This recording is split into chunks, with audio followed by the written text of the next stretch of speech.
Welcome to track 6 of the Daisy Jones podcast that we call Nobody's Muses. We are talking about all things Daisy Jones and the 6 from the Amazon Prime series.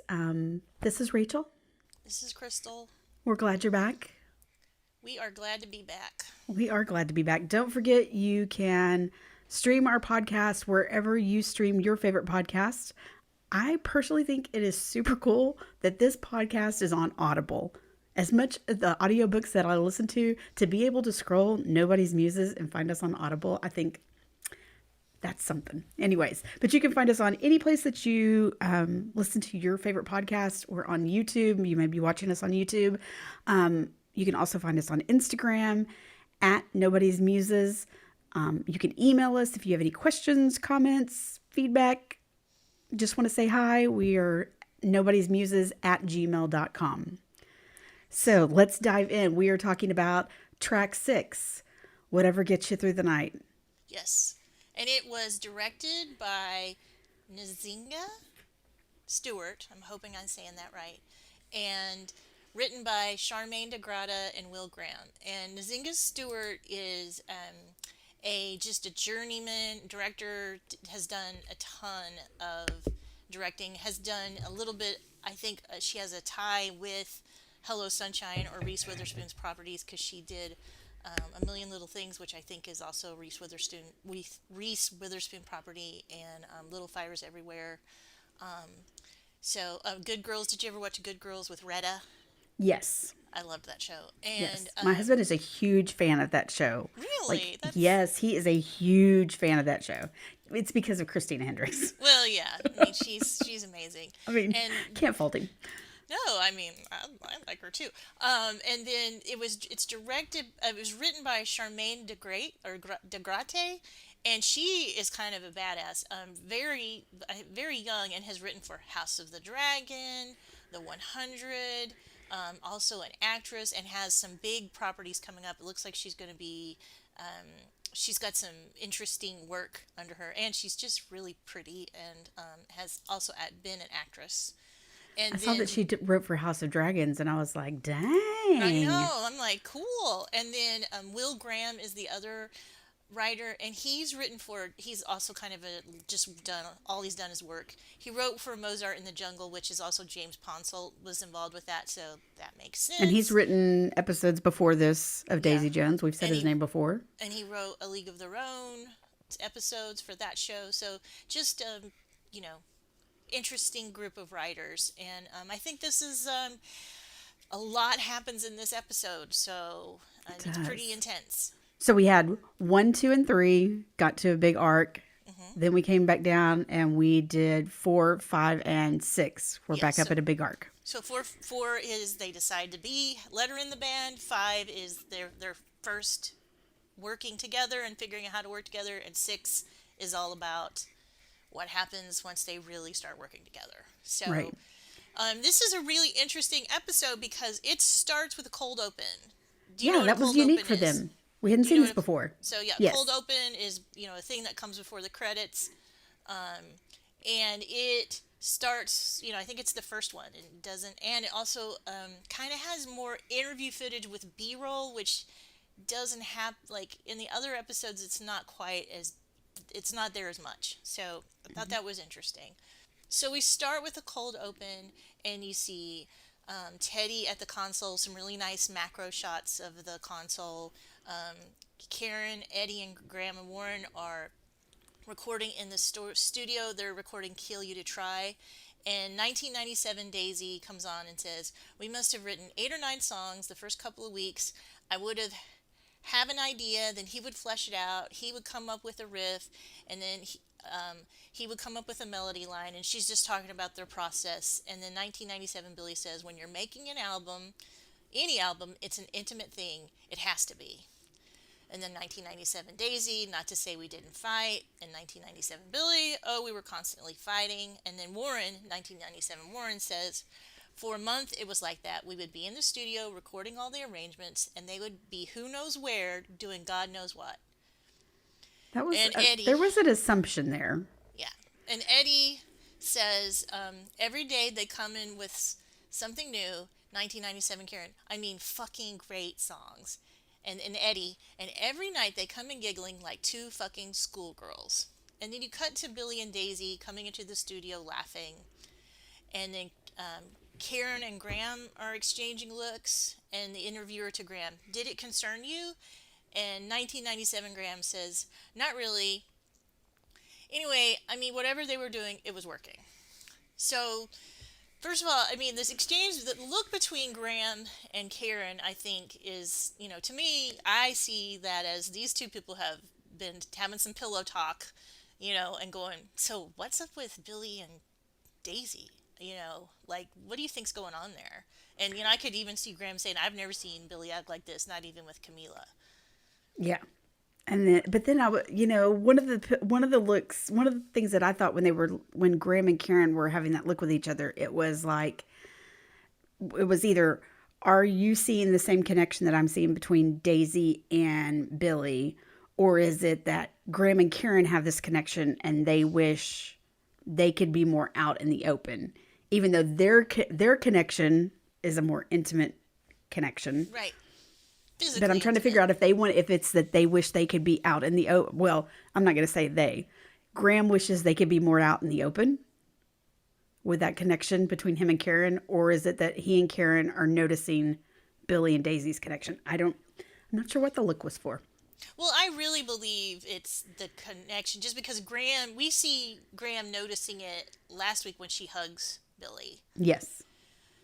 And I would say, though, the B-roll of Billy and Daisy working together does seem very professional in this part. Like, it's just two people who are really working well together, firing on all cylinders. Yes. You know, And there's no way when you get to that point where you're finally firing on all cylinders after so much conflict, there's no way that it can't be a more intimate process, which is what Billy says in his interview line. There's going to be an intimacy there. And you can have intimacy with people without it being sexual in nature, right. but there's something that once they kind of kicked in and started connecting, that became an unstoppable force that people had to take notice. If you were around them, you had to have noticed it.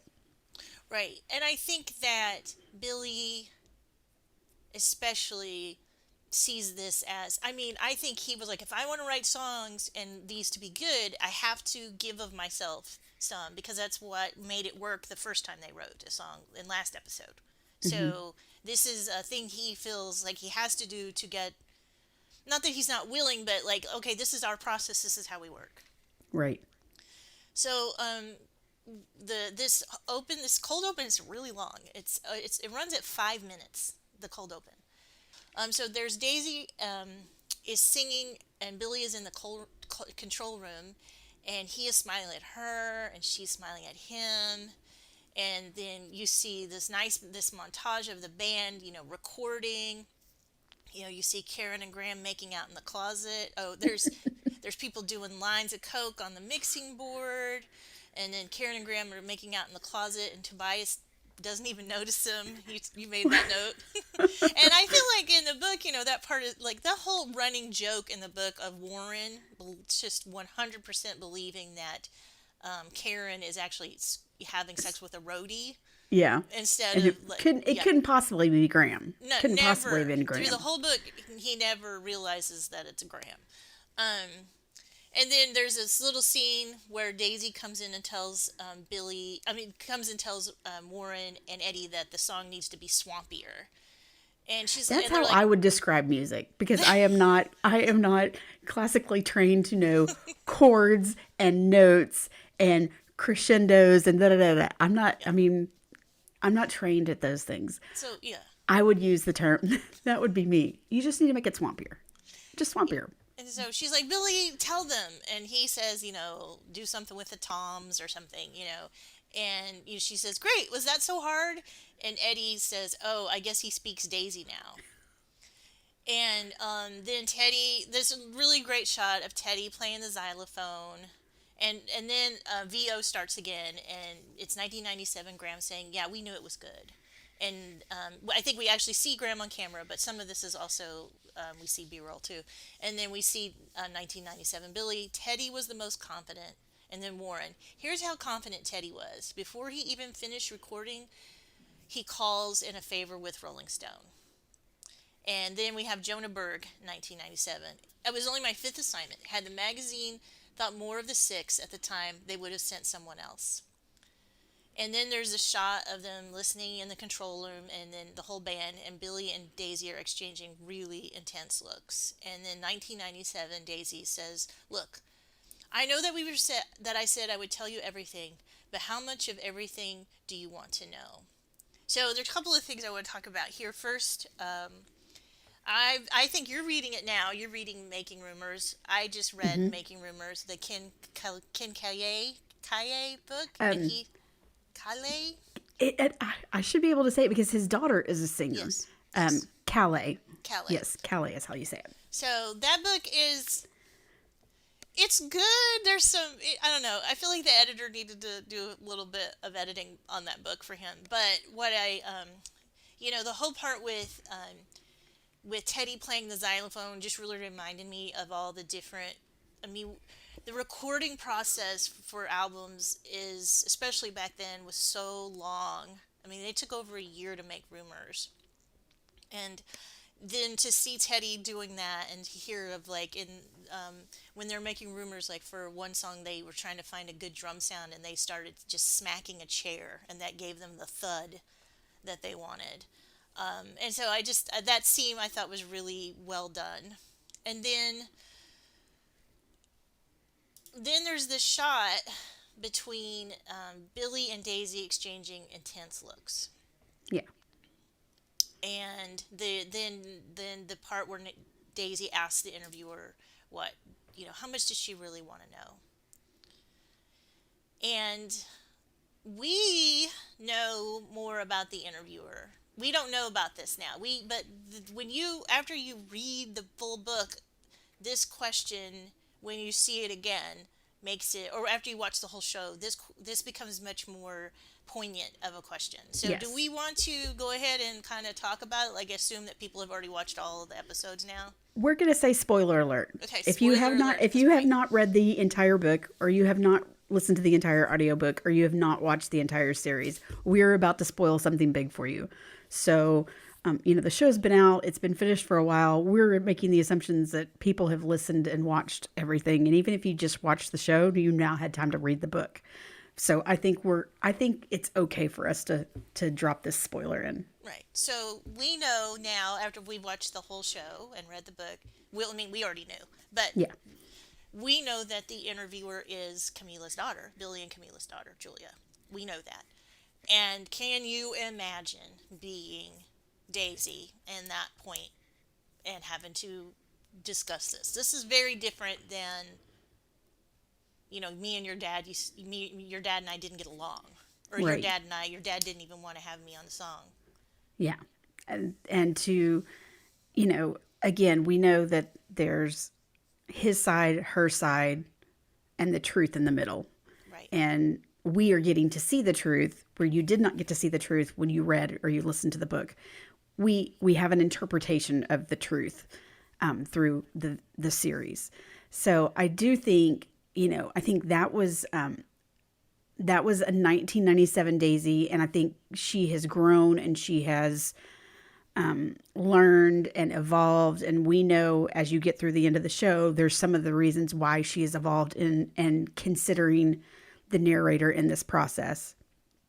But to Yeah. say, how much do you really want to know? Because I can tell you the ugly side of things, and I can tell you the intimate side of things. But I think Daisy says that in part because she wants to be respectful toward Camilla, and she understands that there's this daughter in play, that it's not just an interviewer, but there's a daughter in play, and I'm sure she does not want to, negatively impact Julia's relationship with her dad at this point in the story, or at this point in her life, Right. 1997. Well, and I mean, it would be hard. I mean, Yeah, there's a lot that happens here. And a lot of it, I mean, even worse than Billy being on drugs and stuff, whenever before Julia was born or right when she was born. This is different. Well, and I mean, you think that Julia at this point in her life, 1997, was somewhere between, you She's know, like our age. She would have 30 been like ish. She was probably 30 ish. she was getting close to 30 because I think Yeah. she's born in like 71 or 72. Like she's Okay. basically us. Yeah. So even, I mean, even as grown as you think you are, do you really want to hear Oh hell the no! bad I don't want parts to of hear your that about parent? my parents. Yeah, the No, bad parts of your parents' life or the intimate parts of your parents' life. You don't want to know that shit. You don't no. want to know that shit. So I do think she was trying to be respectful toward Camilla. And I think she was trying to be, in her way, respectful toward Billy, but more so probably Billy and his relationship with his daughter than Billy in general. So I think it probably tied back to trying to be, cautious and cautious toward Julia at that point. And then we Yeah, go into the Patty Smythe song. right. And I mean, like, boom. And then the first line is, the first thing you've seen is this. The last two things you've seen is this. These looks between Billy and Daisy, and those are not professional. Like we're really making good work here. Looks, in my opinion. Those are And attraction looks. and then we get to how much do you really want to know? Once again, it's just Daisy, and then we go to this open with the first line is she is a benediction. She is addicted to thee. She is connecting with he. Like these lyrics, and I'm pretty sure. I mean, I feel like that's why they chose to do it at this point, to have this cold open at this point, was because then when they slam into that song, it has that much more meaning It has so now. much more impact. And Yeah. then you take and add in the photos Mm-hmm. along with it that we've been seeing each week with Yeah. the opening. It just made it more impactful to me, I thought. Yeah. So then we come in and that was like you said, that was a really long cold open, so then we run the intro and then we start. And the interviewer is asking, and what are you doing while all of this is happening? She's talking to Camilla. She says, what are you doing while all this is happening? And she said, well, I was busy. I was raising a child and I was doing it all by myself. So then we look back at Camilla coming downstairs late at night, and he's hearing he's hearing Billy on the phone. He's outside. It's dark. He's got his guitar strapped around him, and he's having this phone conversation with Daisy. And there's no, there's lots of this like back and forth kind of, oh, real. I just, the conversation, even from just his side, coming downstairs, it was bothersome to me from Camilla's perspective to be hearing this very intimate conversation between two people and it wasn't her. Mm-hmm. And at that point, she's walking in and she's listening to him talk, and she picks up his notebook and he has the opening lines or the lyrics going for the song Please, which ends up on Aurora. But the lines on that are really tough, I think, for her to read. And they're kind of twofold. If you think about, if you look at the lyrics and you go, please, I'm down on my knees. I have a family. Please, it's an awful disease. And it's getting me merged with a terrible urge every night. Please, if it's only a single bite. So what are we talking about here? And she's looking at these words where he's talking about something and she's trying to decide what it is he's talking about. And then she sees this intimate conversation going on between Billy and Daisy in the dark of night outside of the house, and just the change in her face. Like there's a realization that clicks in there. And maybe it's just a further step in realization. She's probably, she's had some of these along the way, but this one, I don't know, the look on her face, it looked very broken and very hurt. Well, let's just take it to. Let's just say, because last week I said "Let Me Down Easy" could also be just as much about drugs as it is a relationship. And let's look at these lyrics. If we look at it in that way, even if, like, let's just say she's clueless and she doesn't see any chemistry between him and Daisy or any kind of change in his behavior, this is still pretty rough, that he is Hmm. still struggling with, like, if this is about drug abuse, he's still struggling in that way. Yeah, with his alcohol use. And Yes. we know that he is. And we know that anybody that is living a sober life still continues. I mean, again, not having gone through Right. that myself, but just knowing friends, it's still a daily struggle. Yeah. And some days are harder than others. So it is something that they continuously battle. Some days the battles are not as heavy as other days. But so to know that your spouse is still feeling this way about their addiction issues would be very, very difficult to hear your spouse still struggling like that. But it would be even more, it's even more of a struggle whenever you see it and you see those lyrics and you hear him talking really, it's It is very flirty. very flirty, very intimate kind of conversation with a woman that, I mean, she is this charismatic figure. And so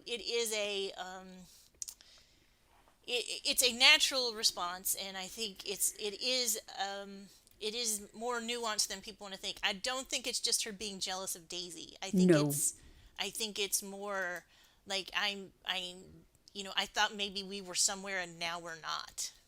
I think Camilla's too smart to be jealous of Daisy in that superficial way. Right. I think that there could definitely be some jealousy in that intimate connection that they seem to share. Because again, her line when the interviewer asked her, "What were you doing while all this was happening?" I was busy raising a child. I was all by myself. So she was doing all this at home on her own while he was out writing and recording and writing and recording. So to only get him at the end of the day when he's exhausted, and Daisy gets him all day when he's alive and vibrant and creative and energized, and Camilla just gets the spare left over at the end of the day when he's completely exhausted. Right. I mean, So she looks, yeah, I think she should. I mean, I think if she's not jealous, then what the hell is she even in this relationship for? I mean, you have to, maybe not jealous is not the best word, but I just think if you love somebody and you see them kind of giving their best to somebody else, no, it's not the band, it's clearly this other person.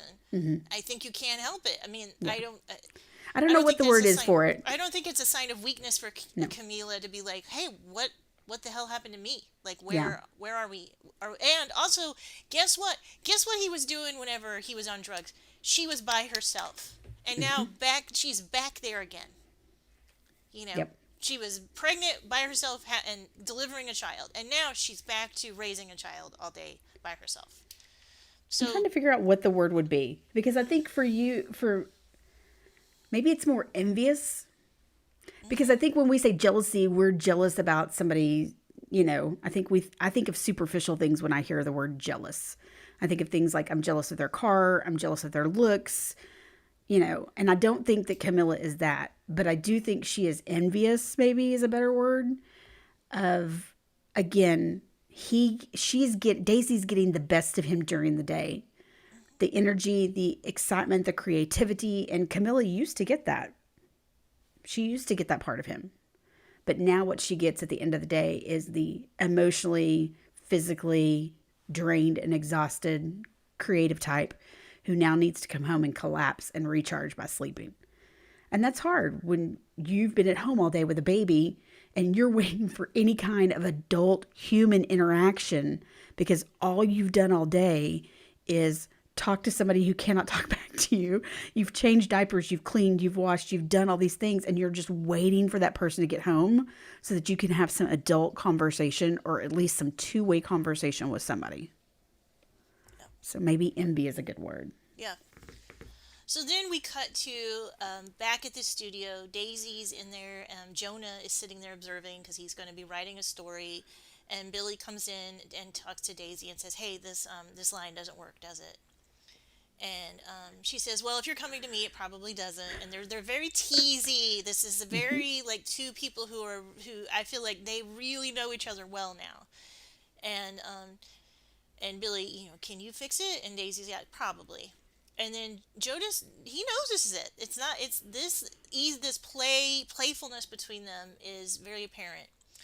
And then 1997, Daisy says, she says, "It's like we were competitors, rivals." And it was, it's because they're trying, who can make the best song, who, they're making each other better.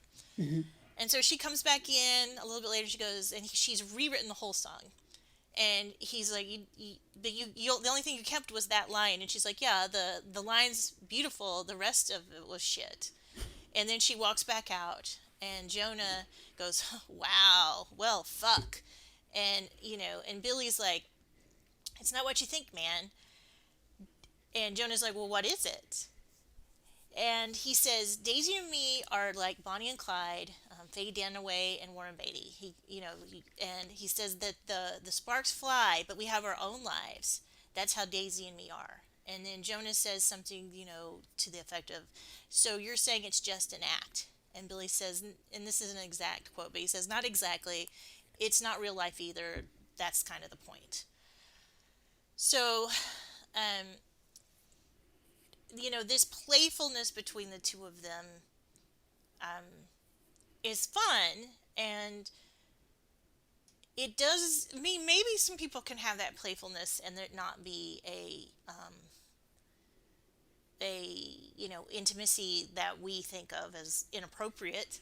But I mean, I have friends that I give them a lot of shit, and we argue and stuff, and I love them like brothers and sisters. But that's more to This me. is different. This is different. And Jonas sees it. It's the whole, if it walks like a duck, quacks like a duck, it's a duck. It's a duck. Yeah. Yeah. Well, and he can sit and I again, once again, I think, Billy's character, sometimes he can just be so mean and hurtful with the shit that he says. And this to me is a line that, and we'll find out as we get through this saying shit like that, especially to Jonah, is it's just hurtful because I think he's trying to convince himself. Like, he's trying to convince himself that, oh, this is just all for show. There's nothing behind it. We're just doing this to create chemistry on stage, to create chemistry within the music, but it's really nothing. So he's almost convincing himself of that, but it's bullshit. And well, as we go through this next few scenes, I think also that Billy is much more calculated in the way he says these things than he probably people are giving him credit for in the moment. Right. He's super manipulative in this episode. Yeah. Yes. Super manipulative. And that kind of is, that kind of takes you aback, and it's very, very different from the book. Yeah. Very, very different from the book. So he, I know they had to have this kind of negative, positive back and forth thing, but they made him really unlikable in this episode to me. Yeah, I mean, as we move forward, I think we could really talk more deep about it, because these things get even worse. In this moment, I do feel like maybe he actually really sees it, because of course the people and the guys in the band are never going to say anything because they're all scared of him, or that's just not the relationship. And they want music, and they just want to make music. And so to hear a kind of an outside person come in and go, "Whoa, what's going on between you all?" and him go, "Oh crap." Yeah. Well, I mean, the band's already said whatever was going on between them, it was working, and they just wanted to make music, so they're going to ignore. I think Graham struggles with ignoring it. But they're going to ignore whatever they think might be happening between the two of them because they just want to make rock and roll. Yeah. Yeah. And that's not their problem. I also also, yeah, it's like that's not my problem. That's Billy. You know what? If I'm Eddie and Warren, I'd be like, I've dealt with enough of Billy's problems. Yeah. So if we're actually going to get something where we have a hit record, and I become a millionaire, he can do whatever he does. You know. As long as I get to make music. Yeah. All right. So next we cut to a new scene, and it's Camilla, and she's in a dark room, and she's speaking to another photographer there in Spanish. Her Spanish is a little rusty. She stumbles a couple of times, but he compliments her photography, and they start talking. And he asks her, "Hey, do you want to go to the movies sometimes?" And sometime, and then she's posting up. She's pulling photos out of the developing liquid, and she's hanging them on the line. And she hangs up a picture of Billy and Daisy, and was like, "Well, that's my husband in that photo." And he's like, "Well, who is the girl?" Because initially he was looking at pictures of Daisy and talking about the composition of the pictures and stuff, and then this picture that she pulls out and points out that that's Billy in the photo, and the guy asks, "Well, who is that girl?" And Camilla kind of stumbles, and she says, "Oh, she's just someone in his band." She says, "In his band." And the guy just kind of looks at her and is like, "If you say so, okay." It was a brief interaction, but, here's somebody else helping her question what's really going, or adding more questions on to what's really going on between the two of them. Yeah. So. And like this, who knows what she had to do to be able to even get to go to this dark room, and who's actually watching the baby, and just my friends who are moms who finally, once they have a little kid and get to go out for a second, And especially she's getting to go out and she's getting to do something that she's passionate about, which is her photography. Right. So, I mean, this brief encounter, and it's not anything we see on the screen, but this brief opportunity to get out and to do something that she's passionate about, kid-free, is a huge thing. And then to have somebody notice her, not only notice her talent, but notice her beauty to the point where he just gets forward and decides he's going to ask her out. That's an ego boost when you're a mom who's probably spent time covered in baby crap and spit up and not having any conversations with adult humans, to be able to have somebody that's actually paying attention to you, and not just your physical you, but your creative you as well. It's pretty cool, I would imagine. So then we cut to Camilla and Karen getting to spend some time together, and Camilla's telling Karen about what happened. And it was nice to feel, it was nice not to feel like somebody's mom, which, we get that. But she, and they're kind of talking about Billy and how the album's going. And she says, when he's here, he's never really here. And that's when Karen was like, "Oh, but everything is going the music is amazing." And Camilla goes back and says, that's just it. I haven't heard any of the music. Like, he's not sharing this stuff with me. And she makes a comment that alludes to something, and she says, "Well, maybe I just need something of my own, because he has this, and really all she has at this point is Julia and raising Julia," which is a great thing. It's something that I'm sure she cherishes, like all of us moms, but there's something that you need separate from being mom, and that's photography for her. Well, or just anything. Like, Yeah. I feel like Camila, as much, she gave up a lot to move cross country to be with him, and has given up a lot. And she gladly did it. Yes. Like, I don't think she ever saw it as a sacrifice. She gladly did this for him, or did this with him. Because, there's whole conversations, episodes back, where he was like, "I'm just going to go back to Pittsburgh." And she's like, "I didn't move out here, for Right. you. I moved out here with you." Right. And so I think there's something to be said for that. But still, even though she supported him all this time, and I don't think she has any regrets, there's still, she still needs to have her thing. And she still needs to be her, separate from mom and separate from Billy's wife. Right. She just needs to be Camilla. So then Camilla asks how things are going with Graham. And Karen's like, "Oh, we're just having fun." And Camilla goes back to her and says, "Why just?" and questions her. And, she's like, she's again, "We're just having fun. It's nothing. And I really like him." And Camilla says, "Well, he loves you." And Karen's, "Please don't tell anybody this."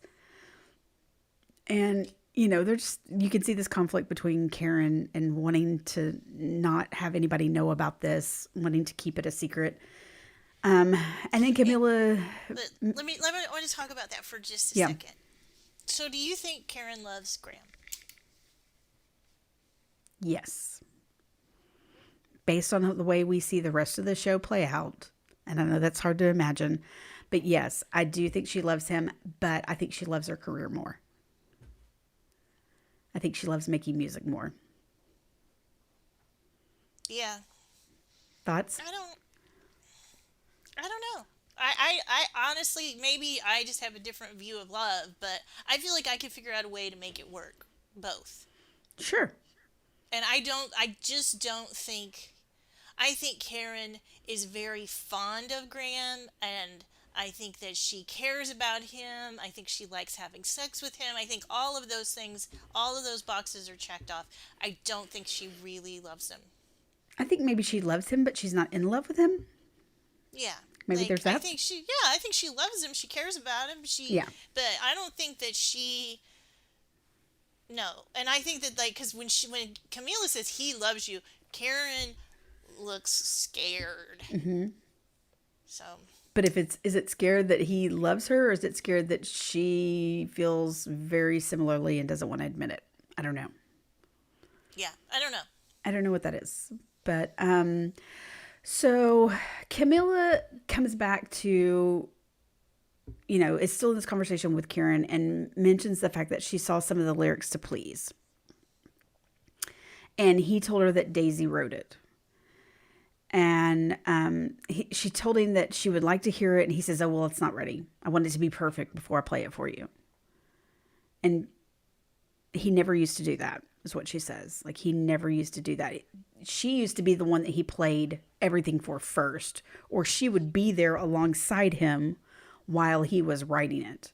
So to be told that you have to wait to listen, you have to wait for it to be perfect, that's not a role that Camilla had set in before. But there's Daisy now.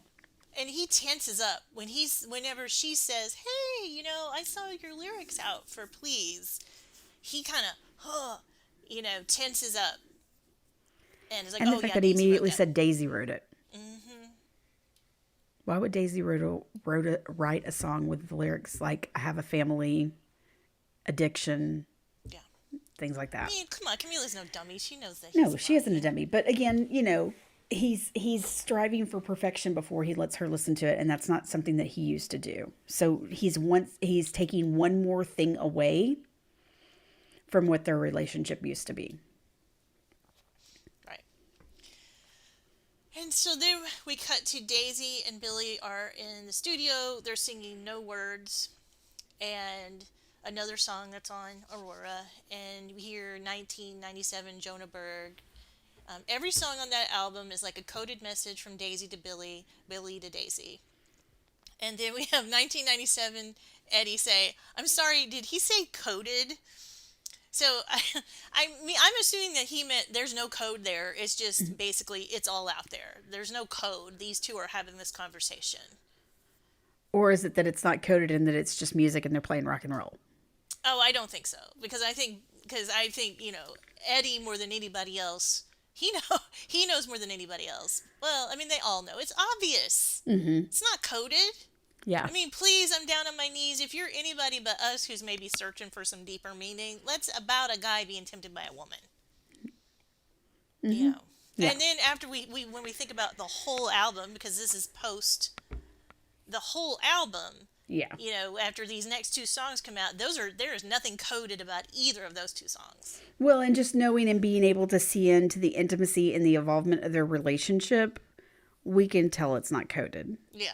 But then again, I go back and I think of the Rumors album, and were people at that time that were hearing it when it was first released, not the people that were involved in the recording process, but people that were there when it was first released, when they were first hearing it? Were they hearing it as a coded, as these messages? Did they know what was going on as far as the demise of Lindsay and Stevie's relationship, or John and Christina's relationship, or Mick and his wife's relationship? Did they know that all of these relationships, like, was that part of the news when the album was actually released? Was that part of the story, that they were in the midst of all these relationships falling apart?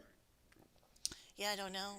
Yeah. And then the other, sometimes a lot of people will compare the Daisy Jones story, and they talk about the demise of the Civil Wars, the duet that was, amazingly popular, and then all of a sudden it was not. And people have lots of theories of what was going on there. I think their theories are way far off. But when you listen to that last album, or even if you listen to some of the songs through there, throughout the album, with this comparison now to Daisy Jones, I've started listening to them a little bit differently, and I'm trying to figure out if they are coded, if Well, they're truly coded messages. I mean, like my late boyfriend used to always talk about, No Doubt, and because Don't Speak and all those songs and Tragic Kingdom are basically written about her breakup with Tony, who's in the band, and my boyfriend would always be like, she like just like in Say Anything, she wrote 100 songs about Joe. He's like, she wrote 100 songs about Tony. Oh my God. She was still writing songs about Tony after she'd already been married to Gavin and had babies. So He must have had. Well, I won't say anything. That'd be well, inappropriate. I mean the song I Know We're Cool. I mean that song, but Yeah. it's still about Tony. Okay, so we go from 1997 Eddie and the coding. Now we're going back into the recording days, and we see Daisy and Billy in the studio. They're trying to work on something. She's really struggling with the song. It's not working. She's like, I'm hitting low. She starts to get up and leave, and Billy says, you don't have to leave. So then she pulls out Coke out of her pocket and just dumps it on her wrist and snorts a line off of her wrist. And so there's a couple of things, like when she said that, I'm hitting a low, I'm struggling, and she was getting up to leave. Did he think she was getting up to leave to go out and take a bump, or did he think she was just going out to get some space? I think he knows that she's gonna go do some drugs. Okay. Because I was again kind of going to the space thought, but she takes this line and she's looking him dead in the eye as she's snorting this line off of her wrist. No, I feel like it is incredibly sexual, and it is he is watching her in a way that he's getting off watching her do drugs. This is a level of intimacy that you should not be getting into with another human if you are married. That's how I read it. Yeah. I read it that he is like, you don't have to leave. He is getting off seeing her do that. And I think it's also this moment of like, it's incredibly intimate, because I think probably before that she always left. She probably didn't do that stuff in front of him. And so I think he likes it. He wants to see her do it. I think he's living vicariously through her. Yeah, but I'm trying to think, like, and this again, we have this conversation about being a dry drunk. He's not really in sobriety, so that's why he gets off on seeing her do this. Versus well, I mean, somebody who is wholly and fully working their sobriety would not necessarily condone that and would not let them stay in the room and do that. Well, I would just say, just my experience, my late boyfriend was a needle user. He went through recovery. I mean, he liked, and he loved, and I had read articles about this too, and we as people who aren't needle users, whenever they show somebody shooting up, we're like, ooh. Like, I remember seeing in Pulp Fiction whenever John Travolta's character shoots up Vince Vega, and I'm like, gross. But people who are needle users, generally, it's a broad generalization, they like seeing that. They get off on it. because they Interesting. remember how it made them feel. Mm. Okay. And so, like, when you see, once read that, I was like, man, I read that, like, right when Pulp Fiction came out. And then whenever when I met Greg, that he talked about that and it all came together. But yeah, that is somebody gets off on that. Interesting. Just like, I mean, when I see somebody with a big old bong, I'm like, okay, well, that sounds good. Okay. You If know. I see somebody eating some really yummy looking chocolate cake, well, for somebody who is addicted, to see somebody else getting off, no, it's not healthy, but especially physically in the room, it's one thing to kind of watch it in a movie, but for Mm-hmm. him to be, I mean, it's very sexual. She's very deliberate. She pulls Yes. that out, sniffs her, like it's not really her wrist, it's like the back of her hand, but Mm-hmm. like I didn't, when I was making the notes, I didn't know how to write that Yeah. until now. Now I'm like, the back of her hand, Crystal, that's what it's called. Um, but yeah, and she just looks at him the whole time. It's Dead in the very eye. intense. Dead in the eye. Very intense lick. So she says, she takes this bump, and then she said, I thought I had it in the car, meaning the song. Hmm. And then Billy says, well, then let's get in the car. So they leave the studio. They're out. They're driving. It's now, it's dark as they're in this car. And he says, it's crazy that I live in the ocean, but I never go. And Daisy says, turn right.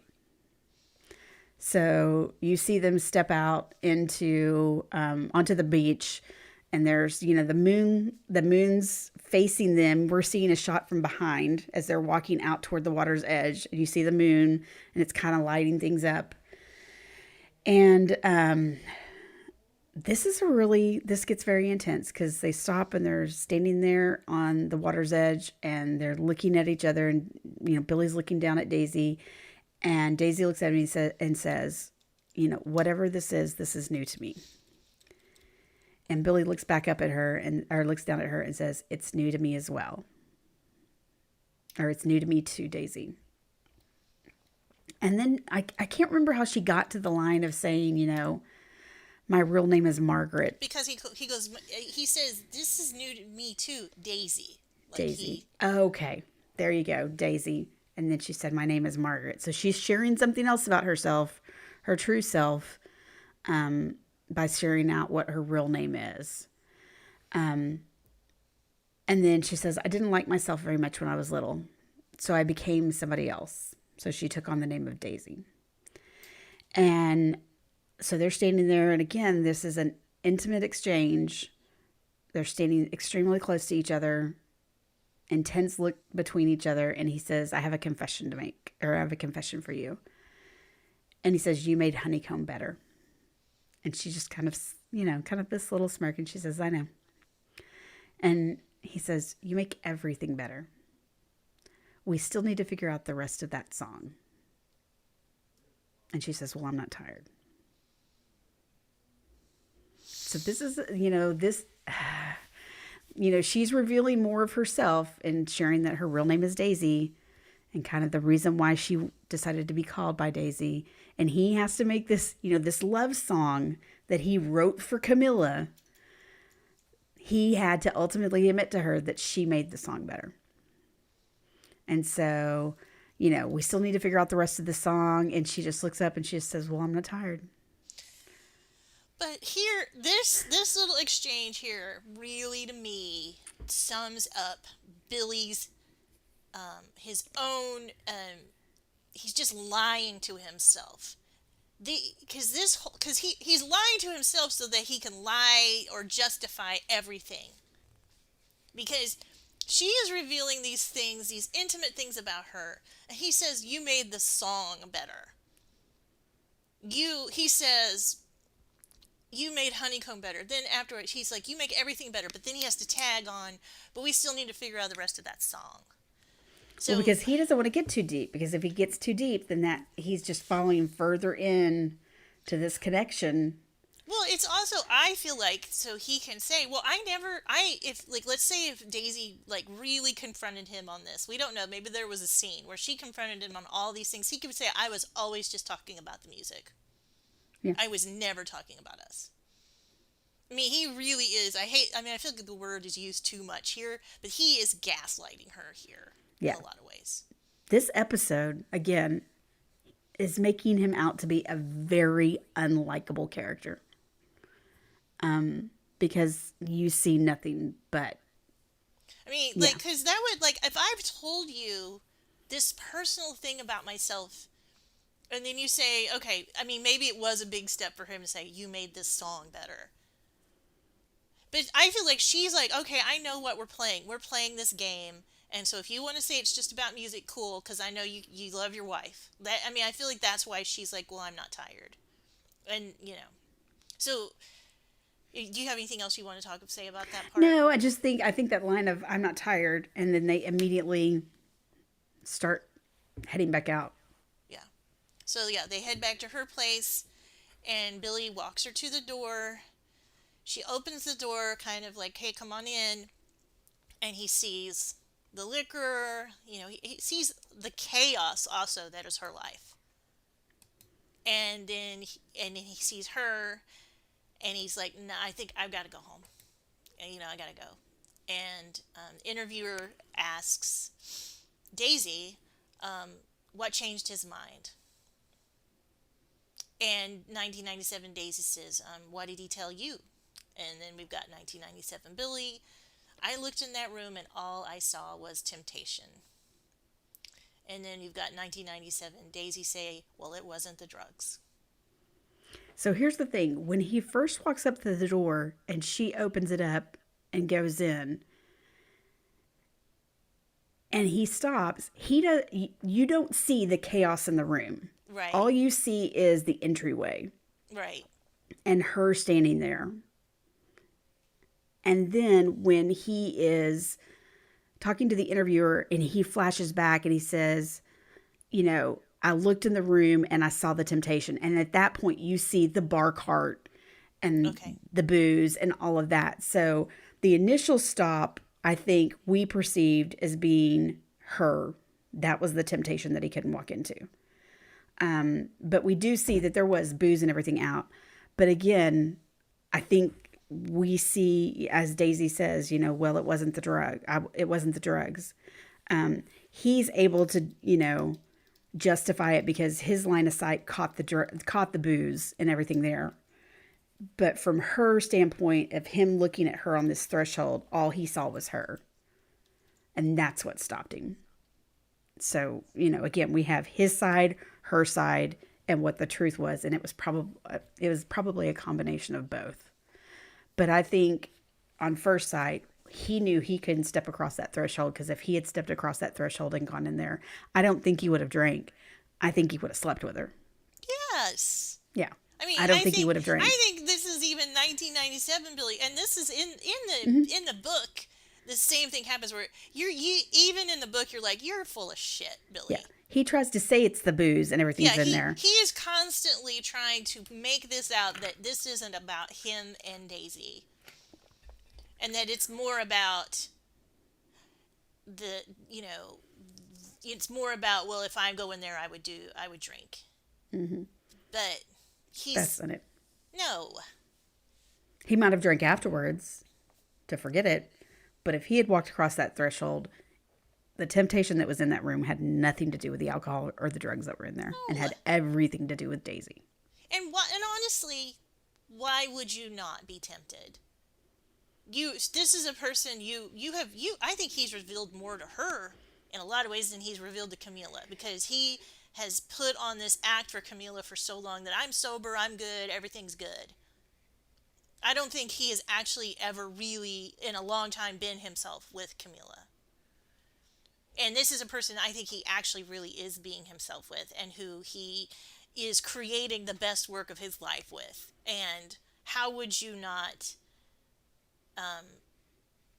how would you not feel something and not be tempted? Yeah, I don't know. Like creative types, I would think if you were in that intimate of a setting and putting together and creating something together like that, music, lyrics, there's no, I don't know that there's a way to not, and I know that there are people that do that all the time. They songwrite together and it's not a big deal.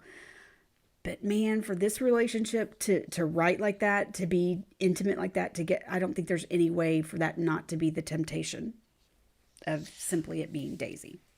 Well, and I just think that it's very much two people who really need to talk about stuff who don't. Daisy needs to talk to some, like if they just actually, if he had really acknowledged with her when she says this is all new to me. If they'd had like a real honest talk and he said it's new to me too. I feel weird because, I have feelings for you because I'm married, and like if they'd had like a real talk. If he were honest. Yeah. Cuz that's what she's trying to be honest with him. But he's not right. But he can't be honest with Daisy. He can't be honest with Camilla. He can't be honest with anybody.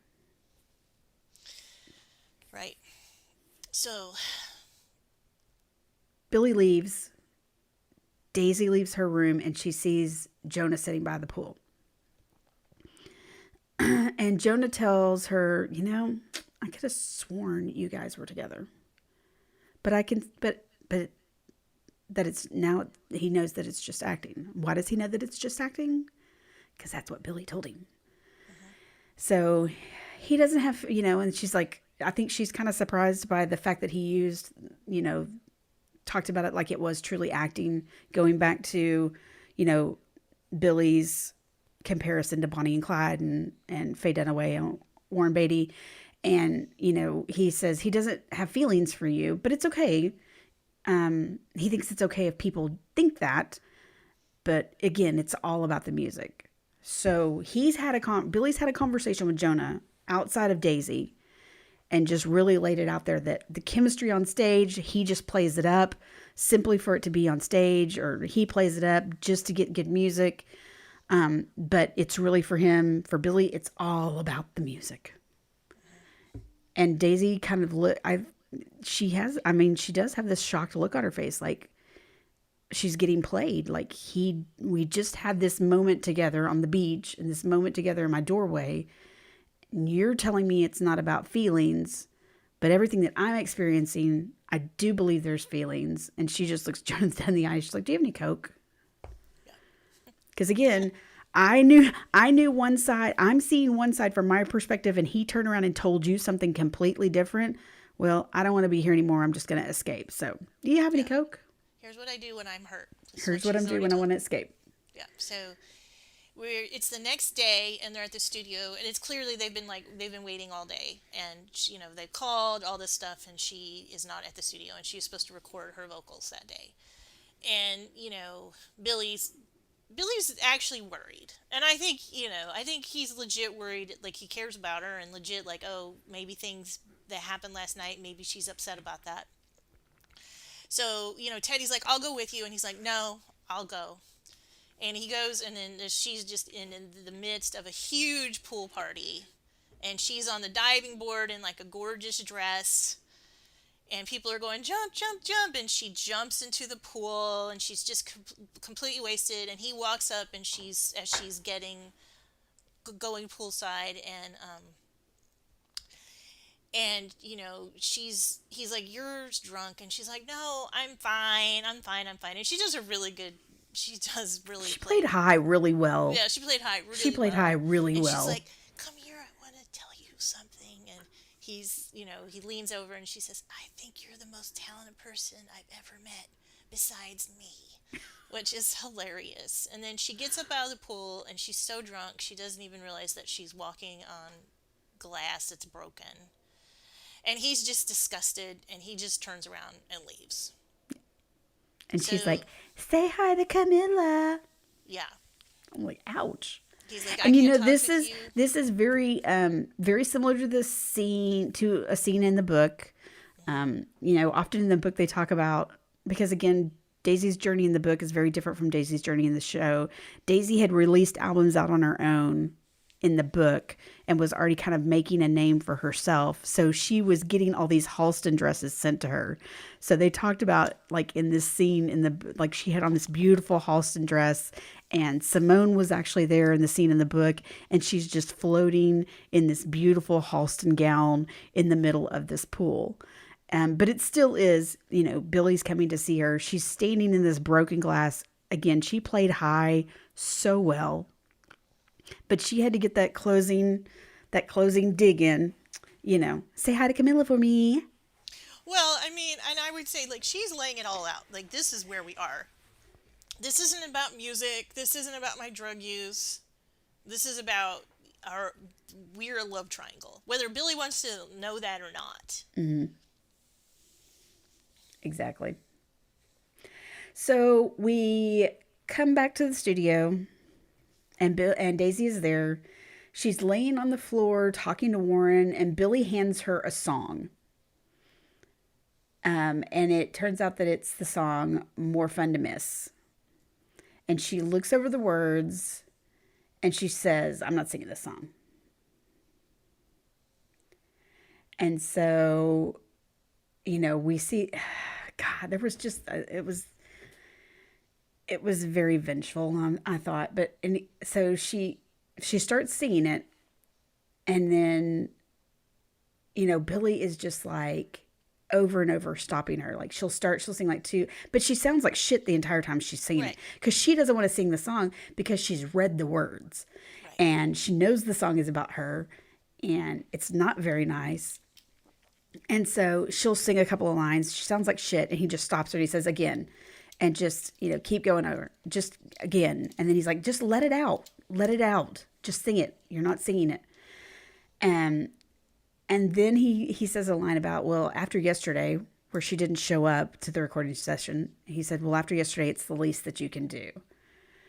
And Warren's like, dude, ease up on her. Billy, ease up on her. And he just is like on her and just keeps telling her, stop, nope, start again, stop, no, start again. And she barely gets through any of the lines before he stops. And Billy's like, you're not trying hard enough. You just need to let it go. But when he says you're not trying hard enough, boy, she walks out. She just gets up and walks out. And this was one of those moments I think Teddy, as a producer, should have, stepped in. But we had to see it play out like this, just for the dynamics of the story. But it was, it was tough. That scene I feel like would have been better if more people, like more than just Warren, would have said, "Hey, ease up on her." Mm-hmm. Like I feel like really the whole band should have been like, "What is your problem?" I feel like that they were. I But they just feel didn't like know what was going on. Well, yeah, Yeah. they don't know what's going on, and like and also I really think Teddy should. I mean, she does sound like crap on it. Yeah. But it's obviously Billy's not getting anything out of her. Why wouldn't Teddy have stepped in there? I just think it's really a weird scene. I mean, I get it. This is about the conflict between Billy and her. So, but I just feel like that was one of those moments. I would have at least liked Teddy to be like, whatever the hell's going on with you, you need to work it out. Yeah. Something. But she wasn't trying, and she didn't want to try because the words were ugly. They weren't nice at all. So she storms out, and they're out in the parking lot in front of the recording studio. And she asks him why he's doing this. And he says, it's what we do. We push each other to make each other better. And then it flips to the interviewer, 1997, and the interviewer asks, what did you say to her? 1997, Billy says, what do you mean? And the interviewer says, I mean, the voice on the album, how did you get her to sing like that? So we're back in the parking lot, and, they're face to face, and Daisy's like, you want me to sing your fucking song? Tell me the truth. Tell me that there's nothing going on between us. Tell me that this is all in my head. And he kisses her. And so then all of a sudden, she's back in the studio, and she's singing that song. And she's singing it the way it was intended, or the way he intended. And he, God dang, he is so just, again, they're creating this Billy in this episode that is just not a likable character. He's super manipulative. She's like, basically, he's kissed her. So now she thinks, okay, there is something in between, there is something between us. He has kissed me. He kissed me well, and there's something between us. So she just is, they're just eye fucking each other the entire time that they're singing, and he's got this smirk on his face. But is that smirk because of this? This smirk is because I think the smirk is because he manipulated her and got her ass back in the studio to sing the song the way he wanted it sang. But it's Yes. very, very different from the book. Yes, and I don't like it.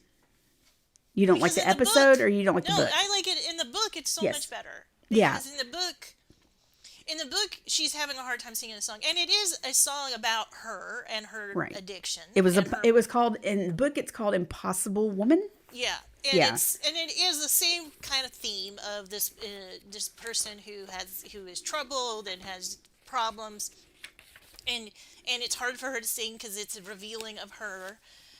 But he works with her, and it's all about him believing her. And I know that you can sing this, and when you sing this, this is going to be great. You're going to sound so good. And he's supporting her. And when she finally does it, that's when she hugs him. Mm-hmm.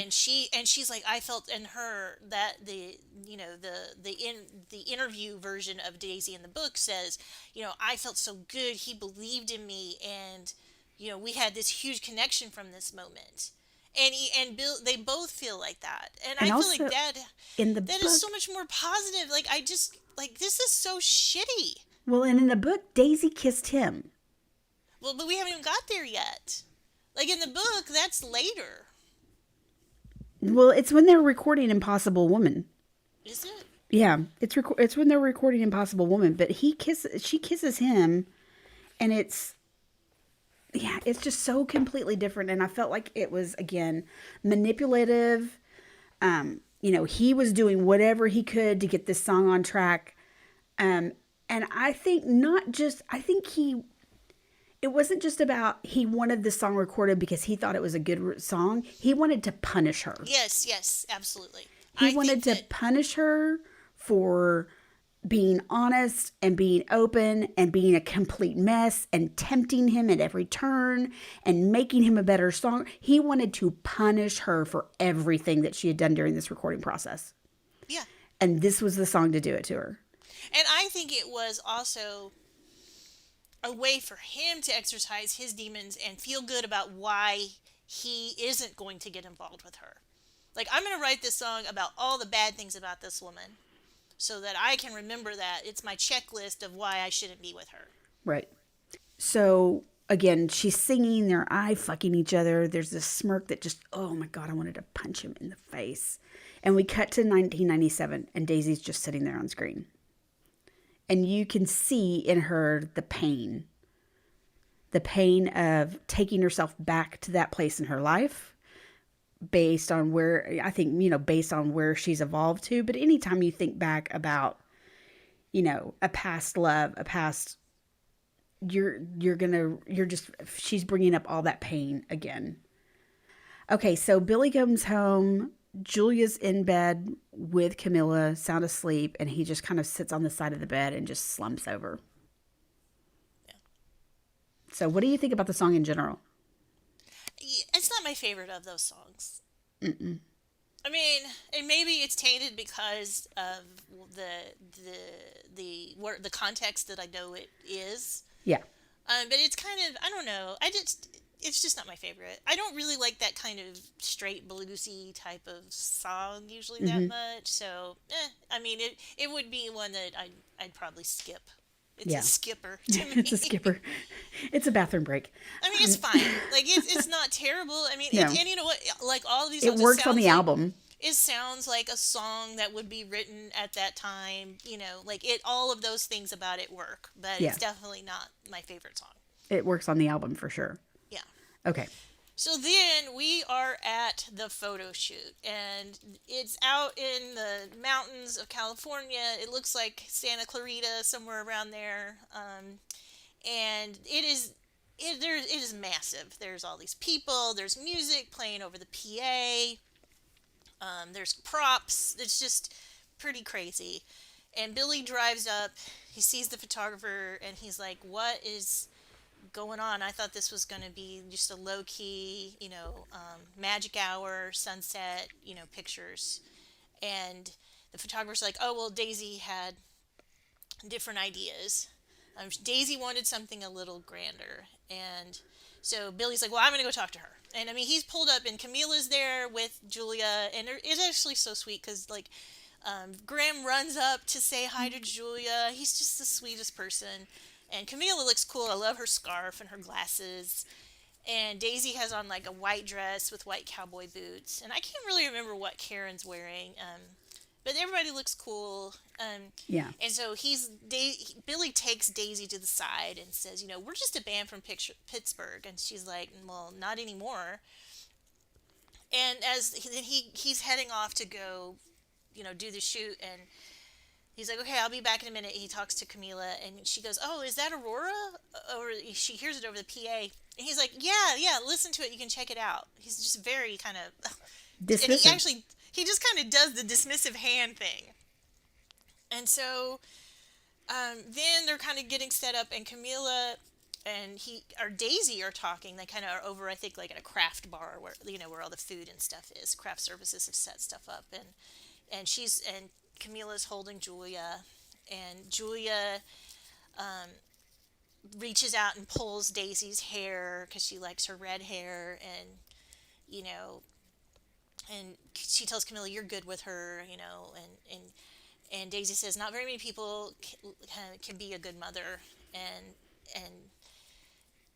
and Camila says, "Well, I think you could." They're still talking and chatting, and then Please comes over the PA, and Camila says, "Oh, is this Please?" And Daisy says, "Yeah, Billy was possessed when he wrote that song." And Camila's face kind of locks in of like, "Oh, the thing that I was suspicious of is actually true." And Billy is looking real scared over on the side. Well, Like, and Daisy says, or Camila says, "Oh, Billy said you wrote this," and she's like, "I don't know why he would say that." yeah, yeah, So yeah, you could see him from afar, feeling a little scared. I mean, you could see that he was very nervous about what was going on in that exchange. yeah. And I just would say, well, if it's just about the music, Billy, then why would you care? Shouldn't be scared. So then we cut to Graham and Karen, who are off behind another rock, and he is trying to kiss her and rubbing up on her and stuff like that, and Karen does not want to go public. And I think she has a valid point. She's talking about they don't want to go public. Once she goes public, everything is going to change for her, not for Graham, but change for her, because people are going to think she's sleeping with the guitar player to get in the band, or they're not going to take her serious and things like that. So I mean, I think she has a valid point that because again, the music to her is foremost, and it's very much about being respected. And we know Karen in the book makes a very clear statement about how people told her she needed to people had told her she needed to wear a low cut blouse, or she needed to wear short shirts, but she wanted to be taken short skirts, she wanted to be taken seriously, so she intentionally wore jeans and t-shirts and things that were not revealing, because she wanted people to notice her as being a musician. So hiding behind this rock, she's wanting to save face and not go public and maintain a level of respect. And Graham says he's okay with it. You can tell he's not. He's pretty conflicted, because he wants to shout it from the rooftops, because again, he's in love with her. And I mean, I think she does have a legitimate question, especially at that time. I mean, just think, I think that it is. She has absolutely, and I understand why she would do that, and I Yeah. think, Well, think about a band like Mamas and the Papas and Michelle Phillips. yeah, Did people respect Michelle Phillips as a singer, no, or was she just there because of who she was married to at the time? because he had an inappropriately a relationship with someone way too young. Yeah, exactly. But yes, absolutely. Or, I mean, and I would just say, let's go back to how people have treated Yoko Ono. Let's go back to even Gwen Stefani in No Doubt. Oh, she's just the guy's little sister. Mm-hmm. People just are going to find ways to dismiss women's talent. Right. It doesn't matter. And that is still right now. Yeah, and it's not just in a musical. I mean, No. anybody that can take a lead or take a position of power, any female, there's always going to be somebody in the background going, well, how did they get there? Yeah. How did she get there? What did she do to get there? I Who does mean, she know? Who did there's she never sleep with? yeah, Yeah. there's never conversations about who did a guy sleep with Yeah. to get a job. But let's look at all of the times that that's the storyline. Right. So, and but I would also say that if Karen was really, really in love with Graham, truly loved Graham, then I think she would have figured out a way to make that work. Mm-hmm. But she loved him, but not as much as she loves other things. Right. But I don't think there's anything wrong with that. No. Those are choices we all have to make. But I love Graham so much, and I don't want I him to know. get hurt. I mean, I would totally. I'd be like, whatever. I'll do whatever you want, Graham. So then there's just like montage of them at the photo shoot. The river is playing, which is my favorite song on the album. There's a scene where the photographer asks Eddie to move over to the side so Billy and Daisy can be sitting together. Daisy's sitting in like a peacock kind of wicker chair. It's not really wicker, but Yeah. and then he's sitting on a couch. Then the whole time it just looks very tense. Like people don't She look seems comfortable. Daisy is very disconnected from the rest of the band in that shoot. It seems, I mean, she's off in her own chair. They're all around this couch, and she's off on her own chair. And she's not paying anybody any mind until he tells them to sit together. Yes. And then she's almost like sarcastically smiling. Oh yeah, it's just the biggest fake smile ever. Mm-hmm. And during this whole scene, Camila is just staring daggers at both of them. She's seeing all of this stuff that's going on. There's the montage of the pictures that they're shooting. I mean, again, it's a whole group, and then they pull Billy and Daisy off to the side, and those were really intimate pictures. They were standing super close to each other. So, I mean, Camilla staring daggers makes complete sense. But we also know later on, Camilla had her well, we didn't know that. You saw the shots. Camilla had her camera with her, and she was taking her own set of photos.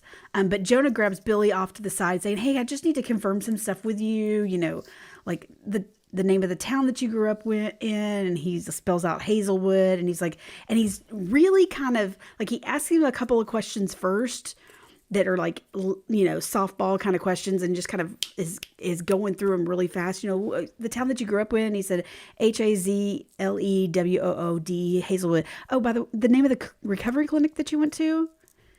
And he kind of stops because, that one kind of, I don't know, Jonah kind of threw that one in there, and I thought it was pretty shitty of him to do like that, because all the other questions that he asked were just kind of confirmation questions. And they hadn't talked about any of Billy's struggles. So he wasn't privy to that information. But then he asked for that recovery, and he was like, how did you, I mean, he stumbled, and he was like, yeah, Daisy told me. And then he said that line about being too coked up to show up to his own child's christening, and Billy again is just kind of like stumbling, and he's like, that's not true. That's not true. And he says, Teddy said you were writing a puff piece. And he's just really stumbled. I mean, who wouldn't be stumbled when somebody asks you a question that you were not prepared for and you thought was a secret, and now you've got Daisy having revealed that information. So Billy walks off and finds Daisy and kind of yanks her to the side, and they're arguing, and that's Camilla's taking these pictures, throughout the day to kind of capture, as she always does, but she gets pictures of them arguing, and it's very, arms flailing, close to each other, in each other's faces, this argument. And we cut up to the hill where they're actually talking to each other, and they're screaming and yelling. And Daisy says, did you just kiss me to get me back on the mic? And Billy says, well, I'd say it was worth it. Fucking asshole. And I mean, I'm sorry, it wasn't worth it for that song to put that kind of, to be that mean. No. It was totally mean. No. So this exchange with Billy and her, and she says, I'm done here. And she gets in her car and she leaves. So she's driving her Mercedes through the hills of California. I'm going to assume very windy.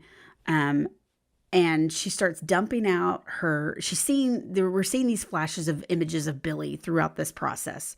We're seeing these there's one shot of him giving that smirky fuck me eyes when she came back in and started recording his song. And she starts dumping things out of her purse and looking to find a pen. And she starts picking up the Mapsco, which, Gen Z and Gen Alpha will not know what a Mapsco is, but it's a book of physical maps. And she starts she starts to write on it. And the first word you see is regret. And then she has a wreck. She rear ends somebody in front of her. And the person jumps out of their car. You don't see this part, but the person ends up outside of her car and is like screaming and yelling at her. You just ran into me. And she's like, just wait a minute. And she's gotten the inspiration for this song and she's working on the lyrics of Regret Me. So this is one that I have said from the get-go that I've struggled with. Because I think the song in the book, and I've got my book here in front of me. I think the song in the book, I just like it better and really wish that they had stuck with the song when they made the show, because I think they have two very different tones to them. At least, in the book, we only hear the lyrics. But knowing how the story plays out and how that final concert goes, I'm sad that we don't have the book version of Regret Me recorded. Well, I mean, I know a lot of, like, on the comments for Regret Me, a lot of people miss the line that says, like, I want to ruin rock and roll for you, that is in the book. I mean, to me, Yes. the problem with this song goes back to the problem of the changes they made in the way that this all comes about. Now, in the book, she leans over to kiss him. They're riding, they're having a really good moment. She leans over and she kisses him, and he freezes and is like, we can't do this. And she even says in the book, her interview self says, maybe I overreacted, because that's why she wrote Regret Me. Mm-hmm. And I do think that, so I think in this TV show, they're trying to actually make Daisy seem more like the good guy here when she, like, that when she writes it, because she, he actually really deserves to be kind of taken down in this Yeah. song. Because in the book, it's more she's just really hurt, and she Yeah. writes the song because she's so hurt by him and not necessarily angry. I think she's hurt and embarrassed and upset that she has, fallen for somebody who's never going to fall for her. And that's why Right. she's writing Regret Me. Yeah. This, I feel This, like, she's is, writing it in anger, yes. in And response to his song that he pushed on her, as well as the kiss and knowing that yes. she got herself manipulated. And like you said, Regret Me in the book really is more about her being hurt and maybe a realization, because again, the kiss scene in the book is him. He just simply stops and says, I can't do this. I can't do this. And so for her, and that's why I think that, again, why I miss the song, because this was her being honest and truthful and hurting in the book. And the ultimate end of Daisy Jones and the Six and her singing this song again is ultimately her hurt, not in a position of guilt. But I mean, they go through this process of, who likes this song in the book, and and you said the line, Warren, in the book, Warren said, when she had me, when I knew that this song was fucking great, it's when she said, when you think of me, I hope it ruins rock and roll. And so again, I think that line is great. I mean, And I mean, I could see her being hard to put that into a lyrical melody that you can sing, so I get Sure. it. But my issue with it even more is with the lyrics is the way these two songs come about. Right. Because the words in the book, I mean, if you look at this again, it goes back to it being more about heartache Yes. and heartbreak because like in the show version it's you regret me and I'll regret you. Yeah.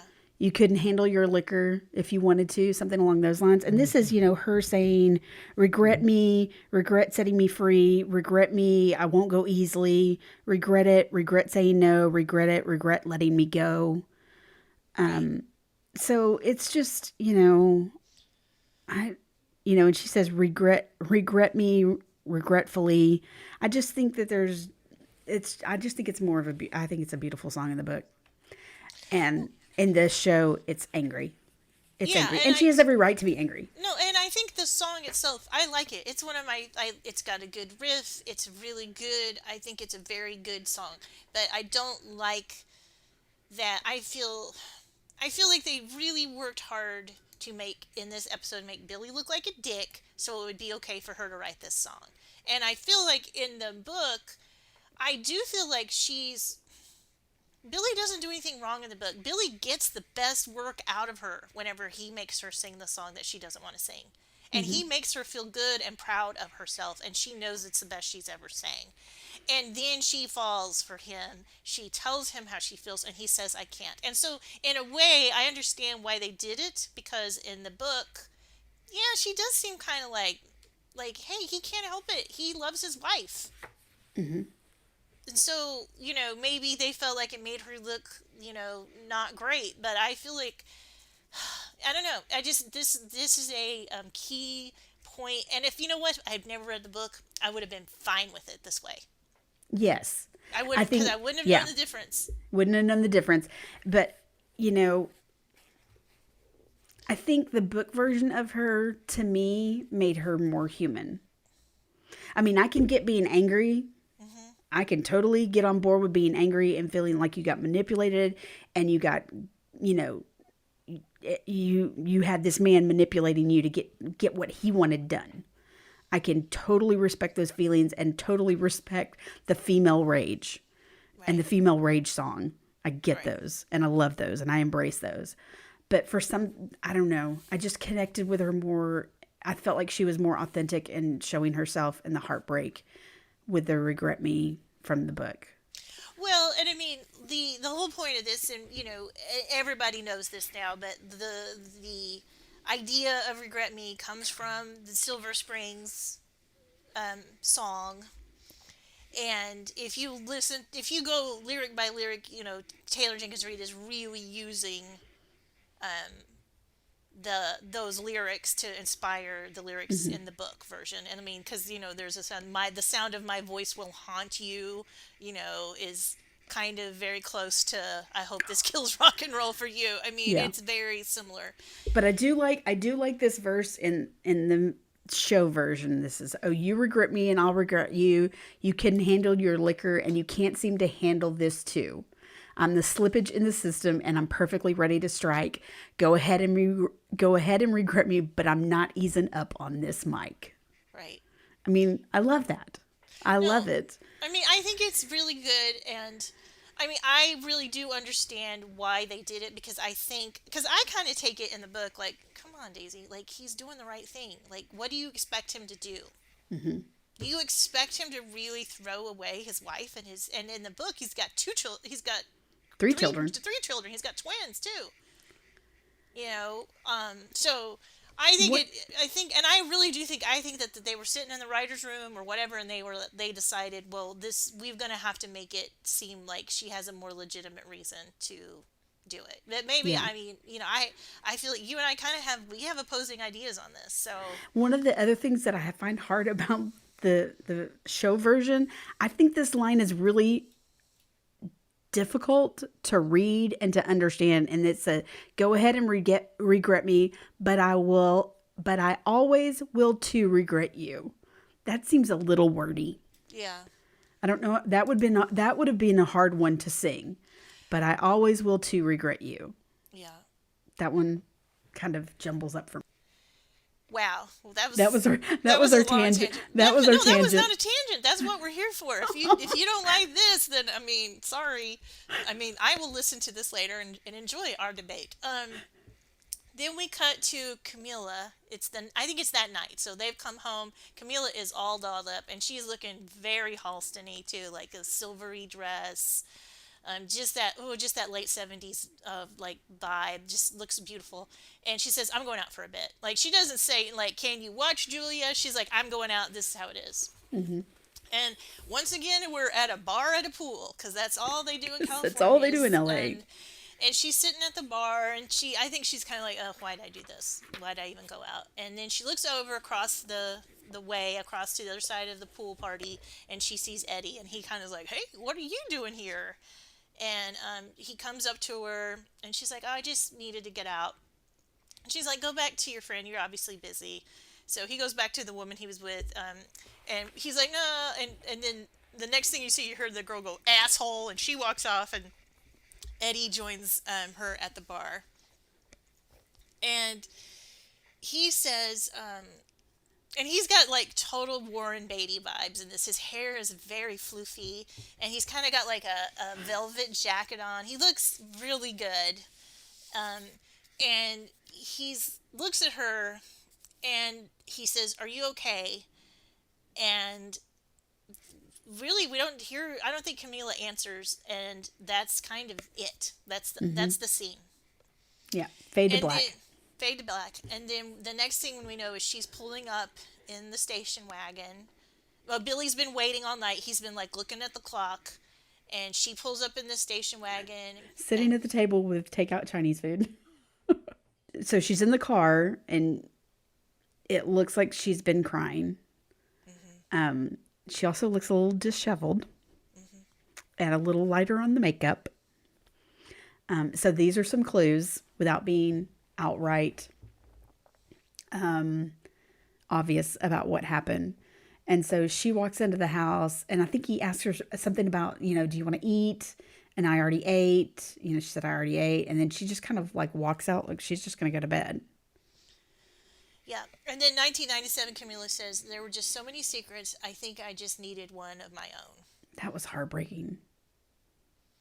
So, do we think that she and Eddie did it? Oh, she totally slept with Eddie. Yeah, she did. Like, he actually says it later, I remember. Yeah, she totally slept with Eddie. And, in the book, it alludes to a similar storyline at that same time. Mm-hmm. But it was a high school friend that she had gone to lunch with. And, she comes back and he's like, "How did lunch go?" And she says, "Oh, it was fine." And, I think Billy has a realization in the book that she slept with this Gary person. So yeah, he says a story. He has a story where he says, so Camila went to lunch with her old high school friend Gary, and she was gone for over 4 hours. I don't know very many people who have a lunch that takes 4 hours. But that was, and he basically is like, that was between Gary and Camila and kind of none of my business. So in the book, I in fact have this highlighted. He said, "I had hurt Camilla. God knows I had. But loving somebody isn't perfection in good times and laughing and making love. Love is forgiveness, patience, faith, and every once in a while, it's a gut punch." Yeah. So. And I think, a lot of people have complained about I haven't read a whole lot of things, but the few things I've read about the show is they've complained about how the TV version has her sleeping with Eddie and how the TV version has Camila, this jealous person. And I'm like, I'm sorry, but I feel like in some ways she's more real in this because why would you not be jealous? And okay, like I think it's more powerful that she slept with Eddie because we already have it established that Eddie loved her, that they and don't cared about her. Yes, and that he and Billy do not see eye to eye on those things. So there's already tension there. So why would you not? I mean, look, that's not the best way to deal with it, but we don't always deal with things the best way, and so I think it's actually more realistic that she would do that than some rando she went to high school with. Yeah. And yeah. I do think that she did it. She picked Eddie in some ways to hurt I don't think she deliberately went out to go sleep with Eddie, but when No. Eddie came there, and Eddie's like, "Yeah, he's a fucking dick." Yeah. Like, I think it's easier. If she wanted to get back at Billy for anything, sleeping with a bandmate was a great way to do it. I mean, and I don't know if she necessarily did that, but I think she already knew Eddie. Yeah. I mean, and I don't think Camila was just going to go to that bar and just sleep with anybody. I don't think she went out thinking she was going to sleep with somebody. No, I I don't think think she she was did like, either. I want to go out and feel like a person again. Maybe flirt with somebody. Yeah, feel like the way that guy did at the Yeah. Feel dark room. attractive. Feel Yeah, like she's not somebody's mom. but Um, but yeah, so we go to the next day. So, and Billy's walking into the studio and he says, hey, Eddie. Or he just says hey to Eddie. And Eddie like completely ignores him and like dashes out of the room. oh yeah, he's like, boom. Yeah. And Billy kind of had that look like, what the fuck? What just happened? But he walks into the studio and Daisy is singing Regret Me to everybody. And so she just kind of turns around and looks with a little smirk on her face. And she's like, I wrote one for you this time. And Billy looks her straight in the eye and tells her that he's not going to put it on the album. The band, and so, why wouldn't we put it on the, there's this whole conversation of why wouldn't we put it on the album? And he just says like, because he doesn't give her a real answer. So, she's like, well, let's take a vote. And so immediately Karen steps up and is like, it's a good song. And she puts her hands up. And then you see Warren put his hand up. And then Teddy from the control room puts his hand up. Billy leaves in a huff because he got outvoted. And he kicks the headlight of his Mustang. And he turns around. And what do you know? There's Jonah from the Rolling Stone. Billy begs him like, hey man, don't tell that story. Don't do this to my family. And he Jonah says, says, well, give me something better. So Daisy's leading the session and just kind of telling everybody, do this, do this. And she looks at Eddie and she's like, do whatever the fuck you want. And then they record it and cut to her sitting in the booth with Teddy. And she's listening to it and she's waiting for his approval and she's waiting for his approval. And he's being very, like, he is not giving anything away in his face. And it finishes up, and then all of a sudden he starts applauding with his hands in front of his face. Yeah, it's really funny small. the way he does it. Yeah, really small. But he gives her the applause because he knows that it's a good song. And Daisy says, and that's how we ended the Aurora sessions. So we finished recording the album. Yeah. And I mean, it says it in the book, and it's implied in the show as well. Billy was not in the studio when they recorded that song. Right. But it was the last song that they ended up recording for the album. So then we cut to Warren on the boat, and he says during the break, he sails down to Mexico with two identical twins, because Warren's going to be Warren. He's on brand. Eddie says he hung around just seeing what was going to happen, and it's implied he's saying this. Yeah, he's really like, he's looking very, guilty. I don't know. He was waiting to see if Camilla was going to start something up full-fledged with him. Absolutely. And then Karen says she didn't think they did much of anything, but she raises her eyebrows, and basically, she and Graham were implied, I think, that they were having a lot of sex and having fun. But I'm also like, are they still living in the same house? Because there's like a shot of them with the radio playing Aurora, and they're in bed. I'm like, did they get their own place? I'm going to assume they did, because I don't think you can keep that a secret. In the book, they did. Yes. Yeah, in the book they did. But I mean, if you think about it, Warren wasn't there. He was in Mexico. Yeah, I mean, by this point, they're... So who knows? Who knows? But we cut to 1997 Daisy, and she's talking about how she's, keeps telling herself that she was happy and, that this was great. And you see her dancing around in like her chateau, or her cottage at the Chateau Marmont, and she's dancing around. It looks really disconnected though. Like her body is moving, but her spirit is not in her body at the time. Like you can see it in her face, and she's dancing around, and she drops down on the bed, and there's like letters everywhere. And she says, but when the drugs wore off, all I could hear was my mother saying that I wasn't worth anything. And these letters that are surrounding her, we later in the series, she gets a letter from her mom that she actually opens up and reads. So I'm going to assume that these letters that are just kind of spread out over the bed, still in envelopes, still sealed, are letters that she's probably gotten from her mother along the way and just hasn't opened them up. But one of the things that is on the bed and that she does open up is a final copy of Jonah's article for Rolling Stone. And the article, I don't think is what she was not prepared for what the article turned out to be. Right. Because it was all about her, and it was all about her drug use. And, you know, now that you think about, you know, kind of looking back and you know, Billy had these conversations with Jonah about, you know, the recovery center that you went to, and please don't put that in there. And, you know, and Jonah told him, give me something else. And fucking hell if Billy didn't give him something else. I mean, and if you pause it to read it. I did. Yeah, me too. And I mean, a lot of it's not untrue. Like, no, it's not untrue. It's about her showing up late and always being late, and you not knowing what kind of state of mind she's going to be in. How fucked up is Daisy going to be today? I mean, none of that. I don't think Karen or Graham or Warren or Eddie would ever dispute any of those things. No, but to think that you were going to get a puff piece on your band, and oh well, maybe I could throw this little thing in here about Billy and his recovery center, and it backfired on her.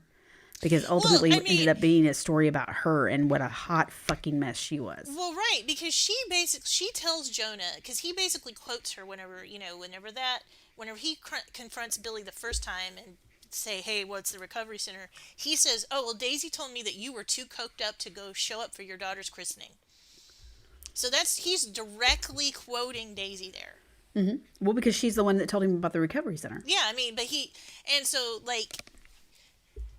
she didn't have to say it like that. Right. You know, and but she ends up reading this article that is about how hot of a mess she is. Yeah. And about how the chemistry, Billy said it, the chemistry is all an act. Like, yes. It looks like it on stage, and that's what it's supposed to be, because that's what we got to do to make the music, but it's all an act. I mean, it's really a terrible thing. But there was a little like reference to Lennon and McCartney there, and I thought that was kind of funny.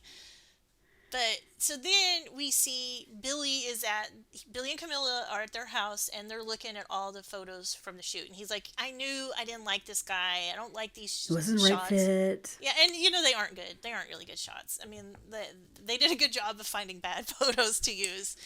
And then Camilla pulls out the shots that she's taken, and the shots that she shows are the ones of them arguing. And she says, look, we used to fight like this. And she says, I don't need to know everything, but if you love her, that is why this ends. And he says, it's always you and me, always. And then she says, then we can get through anything. In 1997, Billy says, history is what happened, not what almost happened. And then we see him on screen, and then we cut to B-roll of him walking to Chateau Marmont. And he says, not why you did what you did, but what you did. That's what matters. Bullshit. Bullshit. That is him trying to justify his actions, and that is complete fucking bullshit. History is all of that. He says, I mean, that's what he was saying. History is what you did, not what you almost did, not what you thought about doing. Which then is true. I mean, there are times all across our life that we, especially in relationships, if we're in monogamous relationships especially, where we are tempted, we think about it, you could have leaned in and done it, and you don't. And while it may not be a part of public history, it is a part of your history. Yes, it absolutely is. It may not be public version of history, but it is a part of your history. And it might not be anything you ever tell your spouse about. Yeah. Things that I almost did aren't the story. Bullshit. It is a part of the story. Things that you almost did are a part, or almost did not do, are a part of your story, or a part of your history. And I'm sorry, but it's very kind of like, it depends on what is kind of thing. Mm-hmm. Like the famous Bill Clinton quote. Yeah. Like you might not have stuck your dick in Daisy, but But you were intimate with her on a level. yes, and then you were shitty to her. Because all of this, and this goes back to my whole life, and why sometimes like TV shows and movies make me crazy, because so many of these things could have been solved with just a real heart to heart conversation. Yeah. The And miscommunication trope is a big player. it goes back to Romeo and Juliet. I mean, it goes back to who knows, like it goes all the way back to the first stories. But like in this situation, if Billy had told at the beach, if Billy had said to Daisy, I don't know what this is either. I have feelings for you. I am married. This I is love my I wife. love my wife, but you're amazing and I can't stop thinking about you. I don't know what to do. I think honestly Daisy might have said, "You know what? Okay." Like I think that she would have said like that sucks and I would like to be with you too, but we're just going to make it work. We're going to just finish this album and we'll be done. Something. I think that they would have figured out something. But because he wouldn't admit it, he would not actually admit that he had feelings for her. And he kept making these little bargains with his brain of like, I'm just talking about the music. Yeah. It's all And about the that's music. what the really shitty part of it is. And I hate to use the word because it's overused, but he's totally gaslighting her. And Yep. get and kind of gaslighting Camila too. I do like going back to the line of Camilla talking to him as she's showing him this picture. She's like, I don't need to know everything, Hmm. but you need to know that if you love her, this is the end. Yeah. Well, of And course it would be. yeah. Well, and I would also say, though, she says we used to fight like this. Well, I mean, the evidence does not show that to me on this show. No. Now, I mean, That Camila didn't put up with shit from him and would call him out, but I don't see the fighting because I feel like Billy has always put Camila on this pedestal and doesn't really look at her as like a real equal. I don't the way he looks at Daisy. very valid point. He does not consider Camilla the same equal because she's not the creative that he is. Well, and I just think I think it's very easy for women to get in these relationships where you kind of get categorized. Well, you're just the mom. You're just the girlfriend. It's why Karen doesn't want to be with Graham. So we get Billy going to Daisy's bungalow, knocking on the door, and housekeeper opens up. And he asks, where's the woman that lives here? Oh, well, she hasn't been here since Wednesday. So Daisy's gone. So they've finished recording Aurora, and she has left town. And so they start playing. I like the song choice. They start playing Heart, Crazy for You. Great song. Great song. And Daisy is heading to the airport to go to Greece. Different from the book. The book, she went to Thailand. And she Yeah. talked to Simone and had this whole conversation in the book about going to Thailand. But she heads to Greece and she gets to Greece. And I guess she's probably going through immigration and stuff like that. And they're like, well, how long do you plan to stay? And she says, I don't really think that far ahead. Right. And scene. So, and we know that we know that there's supposed to be 3 weeks off. They're gonna have three Correct. weeks off before that. So, a maybe the conversation that needed to have happened would have happened if she hadn't left. Maybe that's why Billy went over there.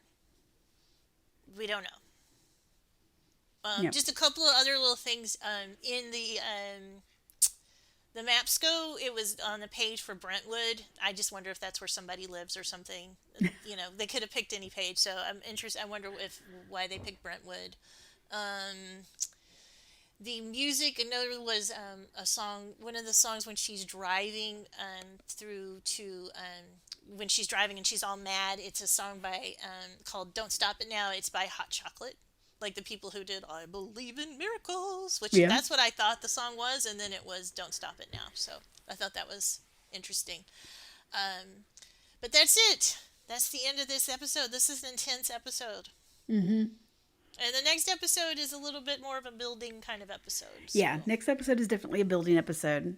Speaking of next episodes, we're going to take a week off. Yes. So looking at today is the 23rd of April. So we will most likely drop this episode on the 25th of April. So that means we will not drop a new episode until May 9th. May 9th. Yeah. May 9th. So we're going to take a little break and we'll drop something on May 9th and the next episode for the next track. And we will be back again. Thanks for listening. Hope you keep listening. Don't forget, got a few more left, and yeah, we'll see what we do see after where we that. go from here. But don't forget, you can listen to us wherever you listen to your favorite podcasts. You can watch us on YouTube, Instagram. We are at Nobody's Muses. Email is nobodiesmuses@gmail.com. Please feel free to send us a comment. Oh, send one us a more note. thing.